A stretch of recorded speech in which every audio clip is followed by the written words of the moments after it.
How to transfer money from PayPal to Payoneer account. Welcome to Glitz and let's get right into this video.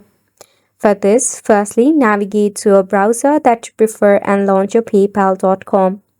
In here, you need to check out for the Payments tab, which will be at the top in your dashboard. Select on the Payment or tap on Send or Receive tab. Once you tap on it, you have to link on the option of Link a New Bank. Tap on Link a New Bank. Then select on your Payoneer account. To link a bank, you have to decide if it's a checking or the savings account.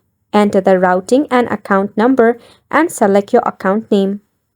Once you agree and link your bank, you will be able to easily receive or send money from your PayPal to Payoneer account.